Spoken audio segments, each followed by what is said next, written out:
3, ou 2 Timothée chapitre 3,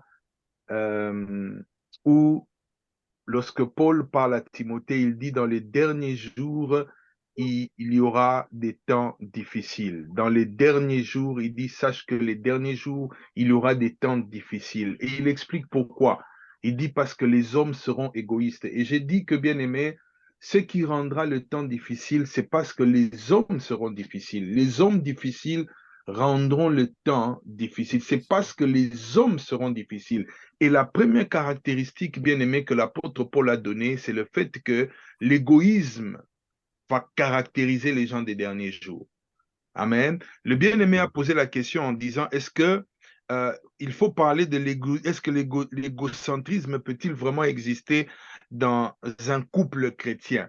J'aimerais que vous puissiez vous souvenir de quelque chose. Lorsqu'on parle du salut, le salut, c'est quelque chose, bien-aimé, que nous avons expérimenté dans notre esprit, que nous continuons à expérimenter dans notre âme et que nous expérimenterons un jour dans notre corps. Il y a toujours 3 dimensions dans le salut: l'aspect de l'esprit qui est sauvé, l'âme qui est en train d'être sauvée, et un jour, bien aimé, notre corps sera sauvé. C'est pour vous dire que, bien aimé, nous, enfants de Dieu, nous ne pouvons pas penser que nous sommes parfaits. Un enfant de Dieu, c'est quelqu'un, bien aimé, qui ne commet pas de péché. C'est une très mauvaise définition. Un enfant de Dieu, c'est un homme qui a été racheté par le sang de Jésus-Christ, que le Seigneur continue, alléluia, à transformer l'âme pour qu'un jour même son corps soit sauvé. Je ne sais pas si quelqu'un entend cela. Donc nous sommes dans un processus. D'ailleurs, bien aimé, quand nous nous retrouvons dans des réunions comme ça pour parler, c'est parce que nous sommes conscients que nous ne sommes pas parfaits. Le Seigneur est en train de nous travailler. L'apôtre Paul dit quelque chose, je crois dans Galates, il dit aux Galatiens, il dit, je souffre les douleurs de l'enfantement pour vous jusqu'à ce que Christ soit formé en vous. Amen. Bien-aimé, même quand nous ne prêchons pas avec la prétention, bien-aimé, d'appliquer tout ce que nous prêchons dans les détails, bien-aimé. Nous sommes tous perfectibles. Nous prêchons nous-mêmes lorsque nous prêchons. Nous avons des aspects de nos vies où, bien-aimé, nous présentons l'égocentrisme, qu'on ne vous trompe pas. En parler, c'est une manière aussi de dire, Seigneur, délivre-moi. Amen. Hein? Donc, Amen. j'aimerais vraiment que nous puissions être conscients du travail que le Saint-Esprit veut faire au travers de ce programme pour que nous puissions ressembler davantage à Christ. Un couple chrétien, c'est un couple qui tend vers l'image de Jésus-Christ, qui demande au Saint-Esprit de travailler le caractère. Voilà pourquoi Paul dit que celui qui croit être debout prenne garde à ne pas Tomber. tomber. Parce que tomber, c'est toujours possible. D'ailleurs, celui qui est couché ne peut plus tomber, qui s'est couché. C'est la personne qui se trouve debout qui peut tomber. Amen. Amen. Voilà pourquoi ce texte, pendant un temps d'harmonie conjugale, d'amour, de grand bonheur, de grand plaisir, bien-aimé, nous entendons ce couple dire, attrapez-nous ces renards. Ils sont conscients que dans leur bonheur, il y a des renards qui rôdent. Dans leur bonheur, bien-aimé, ce fruit-là que eux sont en train comment dire, dont ils sont en train de se réjouir, les autres renards sont là en train de se dire, on aimerait bien ce fruit. Voilà pourquoi j'ai expliqué la fois passée comment est-ce qu'on parle des vignes en fleurs, c'est-à-dire il y a quelque chose qui arrive de meilleur, il y a quelque chose de plus grand qui est promis à un couple. Voilà pourquoi il dit, Seigneur, que les renards ne viennent pas gâcher notre bonheur, que les renards ne viennent pas gâcher notre communion même avec Dieu, parce que la vigne aussi représente la joie de l'esprit, les fruits de l'esprit, tout ce que nous recevons de Dieu, même en tant que couple, spirituellement parlant, que les renards ne viennent pas gâcher. Alléluia. Donc, bien Amen. aimé, Amen. cet enseignement nous concerne nous tous. Alléluia. Nous Mm. en avons Amen. et que Dieu nous aide afin que, bien aimé, que nous ne soyons pas comptés parmi les couples que les renards ont ravagés. Ils ravagent, ils détruisent. Ce sont des petits renards, mais ils sont capables de détruire, de ravager. Le même mot qui est utilisé pour dire le diable vient pour égorger et détruire. On parle des renards aussi comme des animaux qui peuvent détruire. Ces petites choses que nous sommes en train de partager, bien aimé, l'égocentrisme comme premier exemple peut détruire ton couple. détruire ton couple à petit feu. J'aimerais pour terminer en parlant de l'égocentrisme, lire un passage que j'avais vraiment à cœur de lire, c'est dans Philippiens avant que je ne passe au deuxième renard, dans Philippiens chapitre 2. Écoutez comment l'apôtre Paul parle dans Philippiens chapitre 2. Euh, euh, il dit au verset 4 que chacun de vous, au lieu de considérer ses propres intérêts, considère aussi ceux des autres. On ne t'interdit pas de t'aimer. On ne t'interdit pas de penser à toi. Même dans le mariage, tu dois penser à toi-même aussi. Mais Paul dit, au lieu de penser simplement à tes intérêts, pense aussi aux intérêts des autres.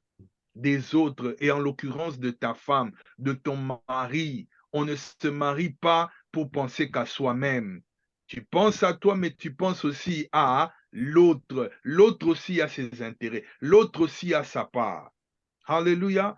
Bien-aimé, j'aimerais insister parce que dans mon cœur, le Seigneur m'a rappelé cela, bien-aimé.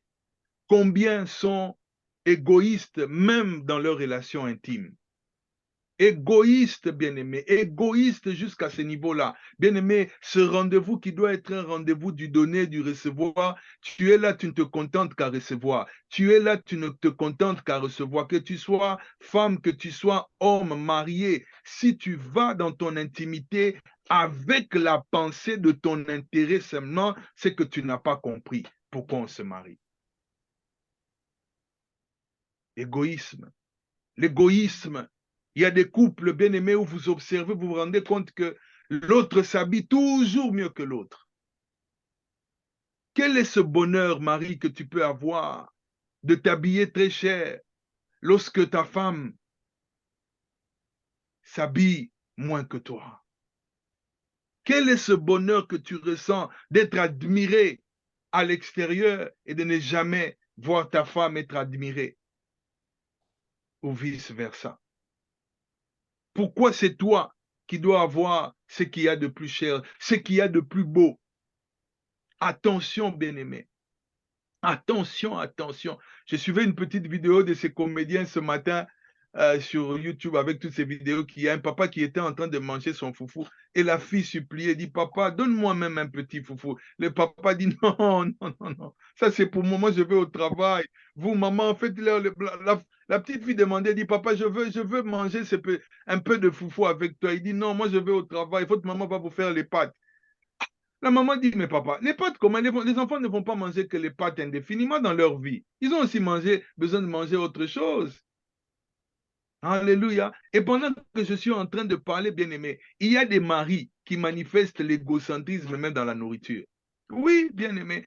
Il peut être chrétien, il peut tenir la Bible, mais en matière de nourriture, attention, sa nourriture, c'est sa nourriture. Son plat, c'est son plat. J'ai béni Dieu, bien-aimé, d'avoir été éduqué par des parents qui n'avaient jamais cette habitude de dire ça c'est la bouffe des enfants, ça c'est la bouffe des parents. Alléluia. Bien-aimé dans le Seigneur, ça crée cet esprit de l'égocentrisme, que c'est pour toi, que c'est pour toi. Bien-aimé, si c'est un repas spécial, alors que les enfants ne puissent pas voir, ça peut être un repas, je ne sais pas moi, à but on va dire, comment dire, de santé, je ne sais pas, bien-aimé. Alors mange-le sans donner l'envie aux enfants. Mange-le en leur absence. Mais apprends aux enfants à partager en partageant ce qu'on te donne, toi. L'égocentrisme dans le mariage. L'égocentrisme peut exister. Un amour démesuré pour soi-même. J'aimerais passer au deuxième qui est vraiment lié à ce que je suis en train de dire concernant l'égocentrisme. C'est le renard. Suivez-moi très bien. Le renard du petit amour. Le renard de l'amour perdu ou de l'abandon du premier amour. Laissez-moi le répéter. Deuxième renard. Le petit premier renard, c'était le renard de l'égocentrisme.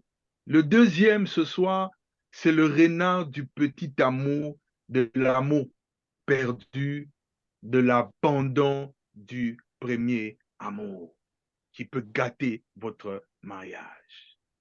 Je l'ai dit la fois passée, bien-aimé, que le mariage est un jardin, ce n'est pas une forêt, ce n'est pas une brousse.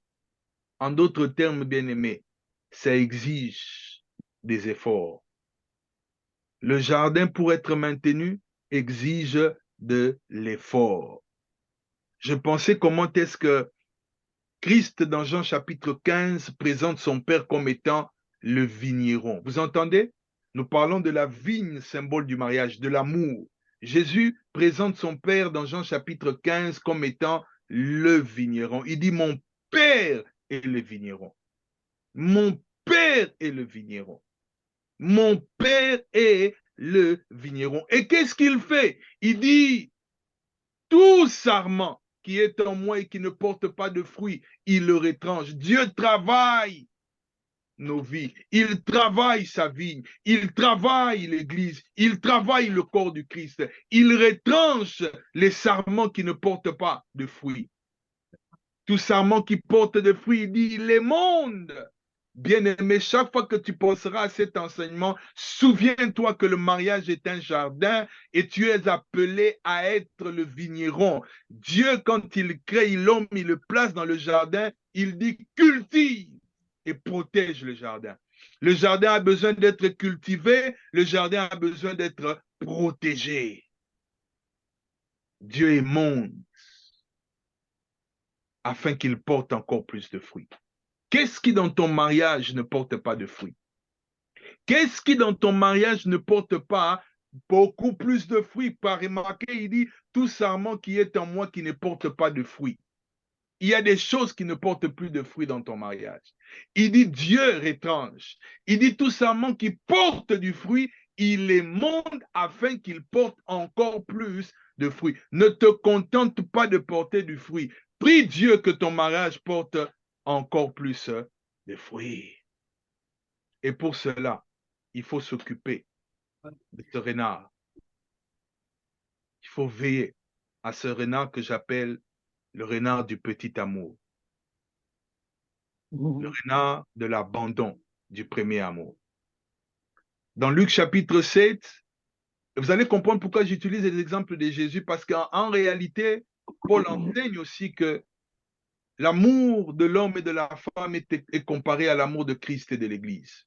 Le standard de l'amour du couple bien-aimé, c'est le standard qui doit regarder à la dimension de l'amour de l'Église et de Jésus-Christ. L'amour qu'il y a entre Christ et l'Église est le modèle par excellence de l'amour que devraient poursuivre nos mariages. Luc 7, je disais, pardon, le verset 47, Jésus juge l'amour de cette femme qui était venue verser sur lui ce parfum de grand prix. Jésus dit, c'est pourquoi le verset 47, je te dis que ces nombreux péchés sont pardonnés, car elle a beaucoup aimé. Elle a beaucoup aimé. Jésus dit, cette femme a beaucoup aimé.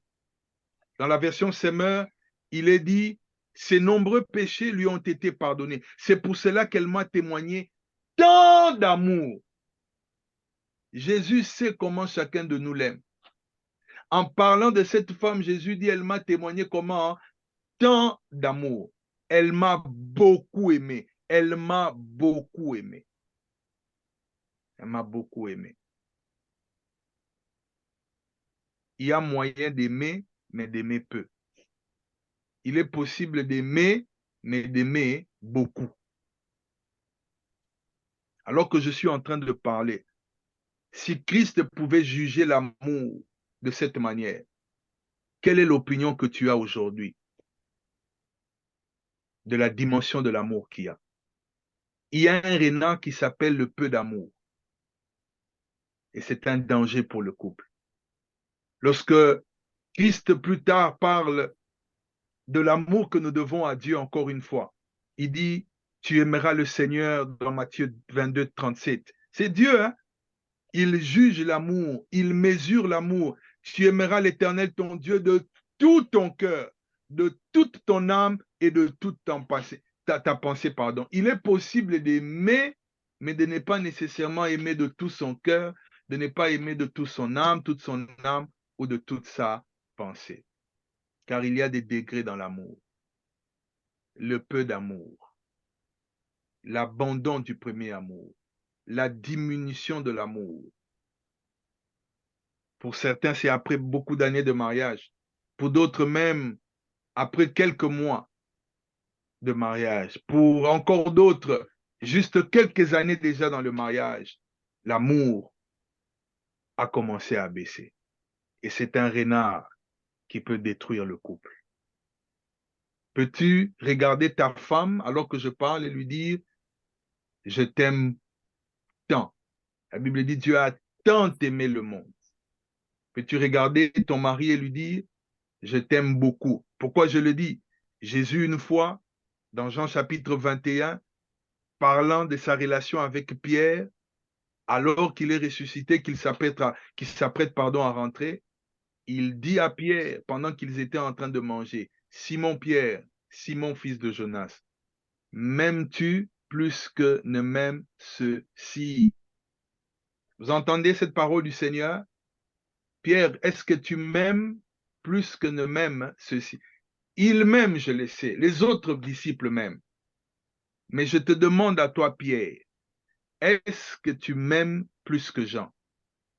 Est-ce que tu m'aimes plus que Thomas? Est-ce que tu m'aimes plus que Nathanaël? Est-ce que tu m'aimes plus que ceux-ci? Il est possible dans un couple de commencer à réaliser que on ne t'aime plus que les autres. On t'aime moins que les autres. Jésus dit, il m'aime, mais est-ce que toi tu m'aimes plus que eux? Je n'ai pas le temps, ce passage est un passage très profond. Lorsque Pierre répond, il dit, Seigneur, tu sais que je t'aime. Dans le grec, quand Pierre est en train de répondre, Pierre ne répond pas avec le même degré d'amour. Quand Jésus dit, est-ce que tu m'aimes plus que ceux-ci? Jésus dit, est-ce que tu m'aimes de la dimension agapée? Pierre, connaissant tout ce qui s'est passé dans le passé, comment est-ce qu'il avait abandonné le Seigneur, quand il répondait avec cette culpabilité. Donc, il ne disait pas, je t'aime de l'amour agapé. La réponse de Pierre, c'était l'amour philéo, l'amour entre frères. Il entendait ce que Jésus disait. Voilà pourquoi Jésus dit, paix mes agneaux. Mais Jésus propose la question, bien-aimé, Pierre, Simon, fils de Jonas, m'aimes-tu? Pierre va dire, oui Seigneur, tu sais que je t'aime.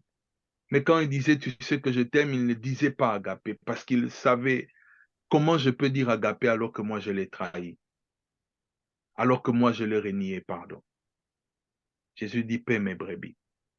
Il lui dit pour la troisième fois, 3 fois Jésus demande, est-ce que tu m'aimes? Et la Bible dit, Pierre fut attristé. Bien aimé, écoutez, dans le couple, des fois, il ne faut pas simplement se contenter de dire on est marié. Il faut des fois poser la question, est-ce que tu m'aimes? Et j'aimerais qu'au travers de ces enseignements, même à la fin, même pendant que je suis en train de parler, si tu me suis avec ton mari, regarde-le en face. Si tu me suis avec ta femme, dis-lui, est-ce que tu reposes la question? Est-ce que tu m'aimes? Si Jésus pouvait demander cela à Pierre, nous pouvons donc faire la même chose. Est-ce que tu m'aimes? L'amour peut augmenter, l'amour peut diminuer. La conversation va se terminer. Jésus lui dit, quand Pierre lui dit, tu sais toutes choses, tu sais que je t'aime. Il dit, en vérité, je te le dis, quand tu étais plus jeune, tu te saignais toi-même et tu allais où tu voulais. Mais quand tu seras vieux, tu étendras tes mains et un autre te ceindra et te mènera où tu voudras. Il dit cela pour indiquer par quelle mort Pierre glorifierait Dieu. Écoutez-moi bien, peuple de Dieu. Ce texte est en train d'enseigner que même si à ce moment-là, Pierre savait qu'il n'était pas dans la dimension agapée dans son amour, Jésus lui disait, ton amour va grandir. jusqu'à un jour à accepter même de mourir pour ma gloire. Vous entendez? Bien-aimé, ne t'arrête pas dans l'histoire de Pierre à penser qu'il avait renié le Seigneur. La fin de l'histoire de Pierre, il a accepté de mourir pour son Seigneur. Il a accepté, on lui a même, l'histoire raconte qu'on a voulu le tuer sur une croix. Il dit, je ne peux pas mourir comme mon sauveur. Il a demandé qu'on puisse le clouer de manière renversée sur la croix. Cet homme a grandi dans son amour. Ça veut dire quoi, bien-aimé? L'amour peut grandir. L'amour peut grandir. Et plaise à Dieu que tu ne te contentes pas dans ton couple de peu d'amour. Est-ce que tu m'aimes? Le peu d'amour, l'amour perdu et l'abandon du premier amour peuvent détruire le mariage à petit feu. C'est Dieu qui parle, encore une fois, Jésus dans Apocalypse 2, verset 4, quand il dit, ce que j'ai contre toi, c'est que tu as abandonné ton premier amour. Il y a un couple qui me suit ce soir et qui sait que ce n'est plus au même niveau l'amour. Quelque chose ne va plus comme avant. Dans le domaine de l'affection, de l'amour l'un pour l'autre. J'aimerais que vous puissiez lire avec moi ce texte. Pendant que je préparais ce message, c'est venu dans mon esprit. Je me suis souvenu la première fois que j'ai lu ce passage, j'avais peut-être 16 ans et je l'avais partagé à l'époque. Quand c'est revenu dans mon esprit, j'ai dit, Seigneur, je ne pouvais pas m'imaginer que tu pouvais me rappeler ce passage. Je me rappelle quand j'en ai parlé il y a plusieurs années de cela, je parlais de la solitude de Dieu. C'est dans ma jeunesse, dans la faiblesse de mon langage, c'est vraiment comment j'avais pu décrire ce passage de Jérémie chapitre 2. J'aimerais qu'on le lise ensemble, s'il vous plaît. Jérémie chapitre 2. Écoutez comment le Seigneur parle lorsqu'il reproche à Judas, lorsqu'il reproche à son peuple ce changement dans l'amour. La Bible dit dans Jérémie chapitre 2, le verset 1er, la parole de l'Éternel me fut adressée en ces mots, va et crie aux oreilles de Jérusalem. Ainsi parle l'Éternel. C'est Dieu qui parle. Ce n'est pas un homme bien-aimé, c'est Dieu. Il dit, je me souviens de ton amour lorsque tu étais jeune, de ton affection lorsque tu étais fiancé. Quand tu me suivais au désert, dans une terre inculte, Dieu dit, je me souviens. Et un homme est en train de me suivre ce soir, une femme est en train de me suivre, peut se dire la même chose. Je me souviens il y a 10 ans. Je me souviens lorsqu'on avait commencé.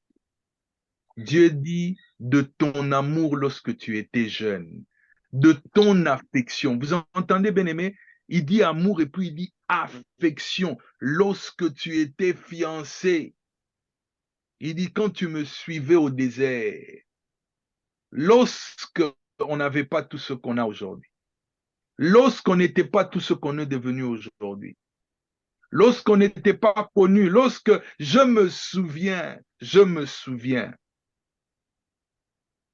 Ma femme même des fois me rappelait comment est-ce que lorsqu'on était fiancés, qu'elle était en Belgique et j'étais ici, on passait des nuits entières en train de se parler au téléphone et elle me dit souvent, on n'a plus ce temps-là. Alléluia. Bien-aimé, est-ce que ta femme, ton homme peut te dire, je me souviens. Je me souviens de ton amour. Je me souviens comment on parlait. Je me souviens comment on faisait les choses, comment on sortait, comment. Dieu parle, il dit, je me souviens. La version Semeur, il dit, va à Jérusalem et crie à ses oreilles, voici ce que déclare l'Éternel. Je me souviens de ton amour au temps de ta jeunesse et comment tu m'aimais au temps où tu étais une jeune mariée. Hey! Maman, est-ce que tu te souviens lorsque tu étais jeune mariée? Lorsque tu me suivais à travers les déserts, dans une terre inculte. Dieu dit, je me souviens. Je demande à un couple de se regarder dans les yeux, de se demander, qu'est-ce qui a changé? Qu'est-ce qui a amené cette perte d'amour? Bien-aimé, lorsque on commence à expérimenter ces choses rapidement, vous devez vous rendre compte que Ce n'est pas en vain que Dieu a dit qu'il n'est pas bon que l'homme soit seul. Parce que la réalité est que des fois, on peut être marié et commencer, malgré qu'on est marié, commencer à se sentir seul. Quelqu'un est là, mais on a l'impression que cette personne n'est pas là. Elle est là parce qu'on est marié, mais on ne ressent plus l'affection. Il y a ce que on appelle l'abandon émotionnel. Lorsque le conjoint se sent exclu, lorsque vous entendez une femme dire, un homme dire, je me sens éloigné de mon conjoint. Plus j'essaie de faire en sorte que mon mari s'ouvre, il se renferme.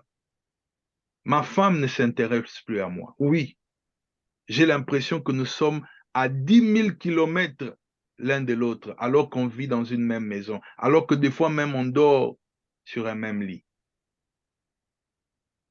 Et vous entendez quelqu'un dire, je ne sais plus si je l'aime, je ne sais plus s'il m'aime.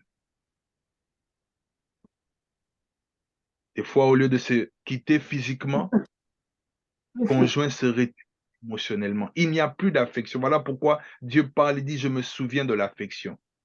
En d'autres termes, on cesse de s'investir dans le couple.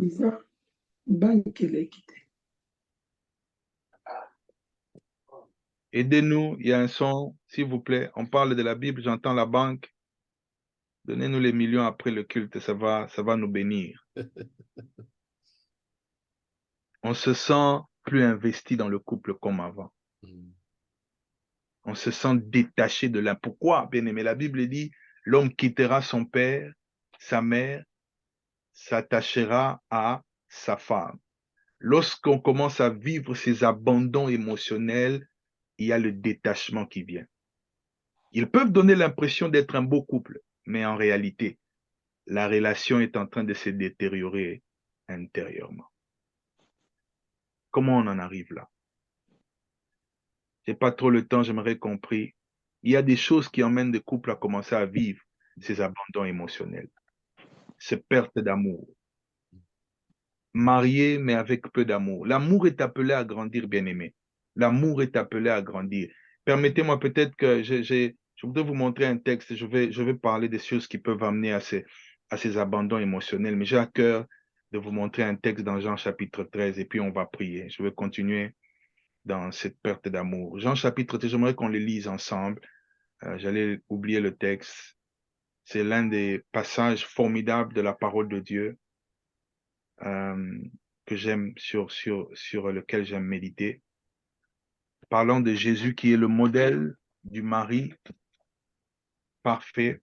J'aimerais qu'on le lise et puis on va prier. Jean chapitre 13, à partir du verset 1er. La Bible dit, avant la fête de Pâques, Jésus, sachant que son heure était venue de passer de ce monde au Père. La Bible dit, ayant aimé les siens qui étaient dans le monde, il dit, il mit le comble à son amour pour eux. J'aimerais que quelqu'un d'autre le lise dans une autre version. Ce verset premier. Écoutez très bien, lisons-le calmement.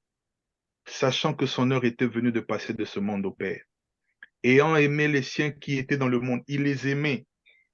Il aimait ses disciples. Mais la Bible dit, il va maintenant mettre le comble à son amour pour eux.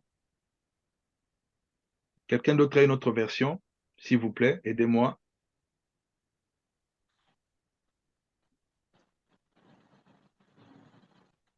Alors, je vais le lire. La version Semeur dit ceci.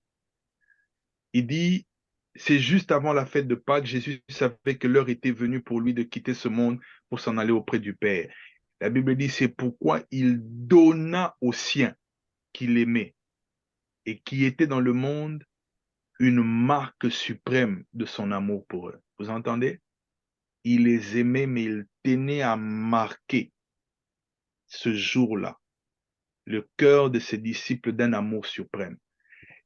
Il a mis le comble, en d'autres termes, l'amour était déjà à un certain niveau.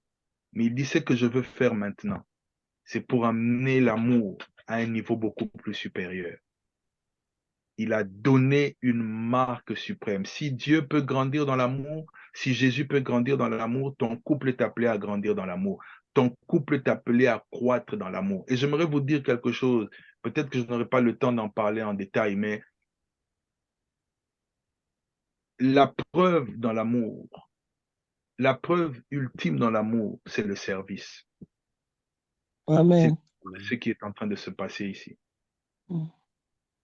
Lorsqu'on aime et qu'on aime comme Dieu attend qu'on aime dans le couple, on sert l'autre. Vous entendez, bien-aimé? C'est le service Amen. à l'autre. Et je le dis parce que dans mon esprit, je sens que des fois, en tant que chrétien, quand on partage ces choses, si je devais, en tant que pasteur, prêcher ça, les chrétiens à l'église comprenant que je prêche cela, mais nous sommes des chrétiens. Ça veut dire quoi, bien-aimé? Ça veut dire que ta femme, ton mari, c'est un membre du corps du Seigneur aussi. Alléluia. Amen. C'est aussi, Amen. Amen, hein, ta Amen. sœur, la manière dont tu traiterais un autre frère de l'Église, un autre bien-aimé de l'Église, parce que nous oublions ces réalités. Nous pensons que la relation du mariage, ce n'est pas, comment dire, à inclure dans ces principes de la parole de Dieu. Jésus a montré et à la fin, il va leur dire ce que vous m'avez vu faire. Il dit, vous m'appelez maître au verset 13. Et vous avez raison car je le suis. Oui, je le suis. Si donc moi, le maître, le Seigneur, je vous ai lavé les pieds, vous devez vous aussi vous laver les pieds les uns, les Mhm. autres. Que Dieu Amen. fasse de nos couples des couples qui savent laver les pieds les uns des autres. Je Amen. vous parlerai prochainement de ces choses qui emmènent cet abandon émotionnel. Mais vous devez Mhm. comprendre que laver les pieds, c'est l'image du pardon, du Mhm. pardon. Combien de couples aujourd'hui, bien-aimés, sont en train de connaître l'amour en décadence parce que, bien-aimés, on a arrêté de pardonner il y a 10 000 ans. Mhm. On a arrêté de vraiment pardonner. Les pieds, c'était la partie du corps qui se salissait souvent. Comme il se portait des sandales, les pieds se salissaient. Et laver les pieds, c'était la tâche de Mhm. l'esclave. C'était les esclaves.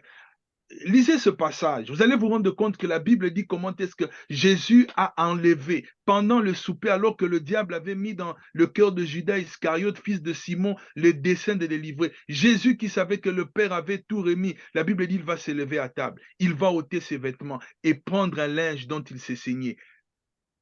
Les théologiens disent que la tenue ici de Jésus, quand il enlève les vêtements, il reste avec une petite tenue, c'était la tenue de l'esclave. Et puis il va leur dire ce que vous m'avez vu faire. Il dit, faites-le entre vous.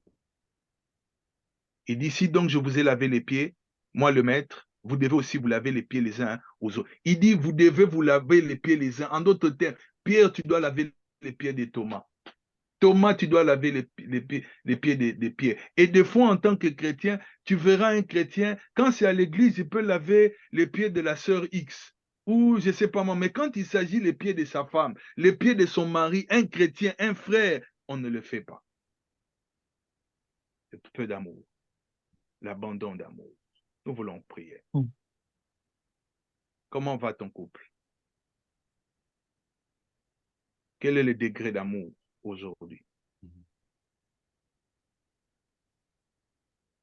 Quand as-tu cessé de laver les pieds de ton mari? C'est au-delà du fait de laver les pieds physiques.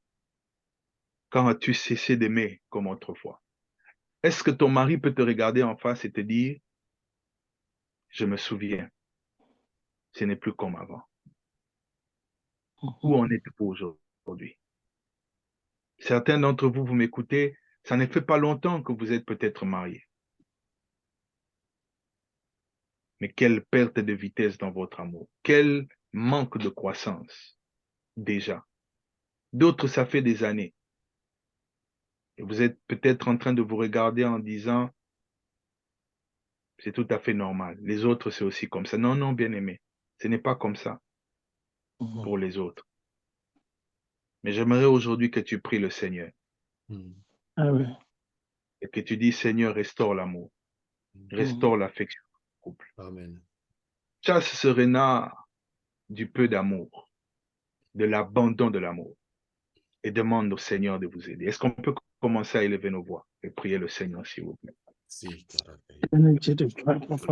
notre Dieu, Père, Seigneur éternel, notre bénis-toi, Seigneur, merci encore, éternel, pour ce beau message éternel que tu nous as parlé.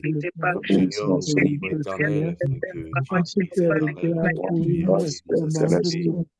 Seigneur, viens au secours, éternel, notre Dieu, venez au secours, Seigneur, Yahweh, dans nos relations, Seigneur. Père, fais-nous grâce, éternel, notre Dieu, Seigneur. Yahweh, interviens encore, éternel, là où il y a plus éternel amour, Seigneur. Oh, ta grâce, Seigneur. Encore l'amour dans le cœur Restaure éternel, notre hommes et des femmes. l'amour. Seigneur, notre Dieu, Yahweh, tu as dit Restaure dans ta l'amour. parole, ce que j'ai contre ça, c'est que tu Restaure, as Seigneur. abandonné ton premier Les amour. bras Seigneur, fais-nous grâce afin que nous puissions encore aimer, Oh, que s'il notre te plaît, amour monte, tu peux Père prier de éternel, tout notre ton cœur. Dieu. Dis à Dieu, Seigneur, restaure. fais-nous grâce éternelle, afin que Dis cet à Dieu, amour éternel restaure. grandit, éternel, notre Chasse le Dieu. renard. Seigneur, fais-nous L'amour dans grâce l'amour. éternelle, notre Dieu, afin que cet Chasse le amour, renard. Seigneur, notre Alléluia. Dieu, croître Oh, encore éternel, Rasekere notre Dieu. Maïkandere Bosha. Seigneur, que ce petit Oh, renard mon Dieu, éternel, mon notre Dieu, mon Dieu, Dieu, mon qui détruise éternel, notre Dieu, Dieu. l'amour propre, Seigneur, Ande soit Kerebo. loin encore éternel des couples éternels, notre Dieu. Libra Seigneur, Sekaya étends ta Baba. main éternelle, notre Grâce. Dieu. Seigneur, visite encore éternel, Fais-nous Yahweh. grâce. Ô Père éternel, du couple éternel ce Fais-nous soir. grâce. Nous prions éternel, notre Oh, Dieu, afin agis, que tu agis, agisses, agis. Seigneur. Rima Prions Sekere éternel, afin que la Maïkando. main de Dieu Yakaribe éternel Santa. puisse visiter Oh, toi éternel. seul est Le capable couple éternel qui se Toi sont seul est connectés ce capable de soir, restaurer, Yahweh. de Seigneur, là où redonner il n'a pas l'amour, marché, Seigneur. éternel. Fais-le, Nous prions Seigneur. afin que Fais-le, Yahweh éternel, Seigneur. que tu nous visites, Seigneur, Libre notre Dieu. Donnez là, ô éternel, notre Dieu, nom qui de n'est pas éternel, le pardon, oh Seigneur. Dieu est Nous en train prions, éternel, notre Dieu, afin que tu nous restaure. donnes un cœur éternel, cher, éternel, notre Dieu. Enlève, éternel, le cœur éternel de pierre, Seigneur. Éternel, que nous soyons capables, éternel, de Fais-le pour ta pardonner. gloire. Éternel, que nous soyons Fais-le capables, pour ta éternel, gloire. notre Dieu, d'oublier. Que nous soyons capables, éternel, notre Dieu, d'aimer encore, éternel, notre Dieu. Seigneur, fais-nous grâce, Seigneur. Nous te le demandons au nom de Jésus-Christ. Ô Seigneur, agis. Seigneur, visite-nous. Dieu, fais-nous bien, fais-nous du bien, Seigneur. Visite encore nos couples. Agis encore dans nos couples. Seigneur, nous prions auprès de toi, Seigneur. Étends ta main, Seigneur, notre Dieu. Oui, étends ta main éternelle. Nous avons besoin de toi, éternel. Éternel, si tu n'interviens pas, éternel, si tu ne fais pas, éternel, qui d'autre, éternel, peut le faire, Seigneur? Nous prions et nous te supplions, Seigneur. Visite encore nos couples, Seigneur. Ô Seigneur, amène, éternel, les changements. Et c'est là au nom de Jésus-Christ. Écoutez-moi, peuple de Dieu. J'aimerais que nous puissions prier par rapport à un sujet avant que je ne passe la parole à Papa Rodi. Il est possible que dans tes actions, il est possible que dans ta manière de parler, dans ta manière de faire certaines choses, tu fais subir à l'autre ce sentiment d'être seul alors que vous êtes à deux. J'aimerais que tu pries et dises au Seigneur, révèle-moi véritablement. Révèle-moi, Seigneur. Ce que Dieu fait qui fait sentir à l'autre que malgré qu'on soit marié, qu'il se sente seul. Malgré qu'on ait des enfants, qu'il se sente seul. Dieu a dit, il n'est pas bon que l'homme soit seul. Prie pour ton cœur et dis, Seigneur, montre-moi. Montre-moi. La Bible dit que c'est David qui priait, il dit, tu me sondes et tu me connais. Je prie que tu demandes à Dieu de te sonder, de te montrer. Il y a des choses, si Dieu te révèle par rapport à toi-même, ça te poussera à dire, Seigneur, aie pitié de moi. S'il y a quelque chose qui fait que l'autre se sente seul alors que nous sommes mariés, alors que nous sommes promis de nous aimer jusqu'à la fin des jours, Seigneur, révèle-moi cela. Et Papa Rudi va nous Oh Jésus. Prends Seigneur, fais-nous grâce, Seigneur, notre Dieu. Nous prions, éternel, notre Dieu, Yahweh. Seigneur, Yahweh, révèle-nous, éternel, notre Dieu. Révèle nos cœurs, Seigneur. La Bible nous dit, éternel, toi qui sondes, éternel, le cœur, Seigneur. Sonde mon cœur, éternel, notre Dieu. Sonde, éternel, notre Dieu, Yahweh, éternel, Yahweh. Montre-moi là Oh où Seigneur, fais-nous grâce, Seigneur, notre Dieu. Seigneur, montre-moi, éternel, notre Dieu, Seigneur. Là où, éternel, ça ne marche pas. Montre, éternel, mon cœur. Révèle-moi, éternel, ce qui ne marche pas, éternel, notre Dieu. Éternel, là où, éternel, notre Dieu, Yahweh. Éternel, ma femme est en train d'éternel de souffrir, Seigneur. Je prie, éternel, afin que tu me révèles, Seigneur, et que tu puisses, éternel, aussi, éternel, notre Dieu. M'aider, éternel, notre Dieu, Seigneur, Yahweh. Éternel, notre Dieu, Seigneur. Amenez, éternel, notre Dieu, Yahweh, un changement, Seigneur. Fais-nous grâce, Seigneur Jésus. Visite-nous, Seigneur, notre Dieu. Visite-nous, éternel. Visite-nous, car tu es roi. Visite-nous, car tu es le roi des rois. Visite chaque couple qui est connecté ce soir, Yahweh. Nous te le demandons au nom de Jésus. Oh Seigneur, merci. Donne-moi la grâce, Père éternel, de m'appliquer, Seigneur. Je remets la parole à Papa René. La révélation. Oh, merci, Seigneur. Alléluia. Alléluia. Oh, merci, Jésus. Alléluia. Au nom de Jésus, nous avons ainsi prié. Et nous disons tous Amen, Amen, Amen. Amen. Amen. Voilà. Amen. Nous sommes arrivés vraiment à la fin. Vraiment, merci beaucoup, Pasteur Marcel, pour ces beaux messages. Et je pense que chaque couple a écouté la voix de l'Éternel. Et je pense, ma prière, que l'Éternel puisse nous aider vraiment à amener un vrai changement, que l'Éternel puisse nous aider vraiment afin que nos couples vivent vraiment, c'est-à-dire l'épanouissement. Oh, que l'Éternel te bénisse. Moi, je suis vraiment touché, puis vraiment, l'Éternel m'a parlé ce soir. Que l'Éternel te bénisse et qu'il se souvienne aussi de ta famille. Ok, bien-aimés, nous sommes arrivés à la fin. Nous sommes couple en mission. Je dis un grand merci à tous ceux qui se sont connectés ce soir. Vous êtes vraiment une bénédiction pour ces plateformes, ces ministères. Je vais demander à chacun de nous d'inviter encore d'autres couples. Donc, nous allons continuer sur ce thème, donc le petit renard qui ravage les mariages par la grâce de Dieu. Et n'oubliez pas, bien-aimés, le 18, c'est notre dernier lundi de cette année 2023. Comme le pasteur a dit, vraiment, le mois de décembre, c'est vraiment un mois où nous disons un grand merci à Dieu. Alors, nous allons passer vraiment donc 1 heure de prière où nous allons prier pour nos familles. Nous allons dire un grand merci à Dieu et puis nous allons recommander l'année 2024 entre les mains de l'Éternel. Donc, ne manquez pas, invitons vraiment nos bien-aimés, d'autres familles, d'autres couples de venir joindre avec nous et puis nous allons tous prier. Alors, bien-aimés, nous nous réunissons, n'oubliez pas, chaque lundi de 20h45 jusqu'à 21h45. Par la grâce de Dieu, nous allons nous retrouver la semaine prochaine. Et j'ai béni aussi tous les ministères qui se sont connectés et qui soutiennent aussi ces ministères. Que l'Éternel vous bénisse abondamment. Et je n'ai pas oublié tous les serviteurs ainsi que toutes les servantes. Passez une très bonne nuit. Ciao. Bye bye. Bye, bye.